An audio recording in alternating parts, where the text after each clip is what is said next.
I find it to be so, but I prefer regular fasting. I normally eat 1 or 2 meals a day and skip 1 day a week. I usually have breakfast around noon. Either before or after. If so, I may eat twice that day. If I eat well past noon, it may be the only meal for the day. Intermittent fasting is intentionally doing what was one time the norm, feast or famine. We have evolved to go extended periods without food. It is just in the last 300 years that we have established the means to eat not only every day but 2, 3 and more times. This is the opposite of what usually went on. The problem, if you see it that way, is our bodies are dual fuel engines. That means we can run on glucose or fat. The feast mode runs on glucose and tends to be insatiable, as it is in your genes that you want to get all you can while you can. Shouldn't be a problem, except the food we eat needs to be transformed into fat because all the major organs of the body metabolize fat and all of our cell walls are made of fat.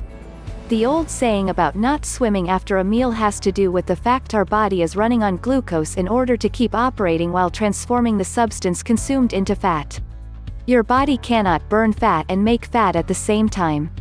Unfortunately, glucose metabolism is inefficient and your body has to deal with the detritus of glucose metabolism.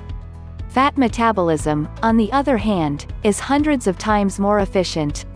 As an example, say 2 people were to hike 500 miles on the Appalachian Trail where they start on opposite ends. The one carries a large pack and is set up for quick and easy meals with minimal prep. The other carries no provisions for meals. Just the necessary gear for sleeping. Both are in good shape and have hiked before. As is apparent, the former has feast as his companion while the later has famine for his. The result of the ordeal will be the famine fellow will meet the feast fellow well beyond the midpoint of the hike simply because he doesn't stop to prepare and eat meals. Moreover, he will finish the hike a day or more sooner as well. Of the two, the famine fellow will be all the better for it, while the feast fellow would tend to be fatigued due to switching between feast and famine over the course of the hike. The typical adult is capable of carrying 10 to 30 pounds of subcutaneous fat without looking fat. That is enough to go 30 days without food and not starve. You have to wonder how it is there are people who have enough fat on them to walk from coast to coast and back without eating a single meal. Why carry a 50-pound pack of fuel around if we are not going to use it?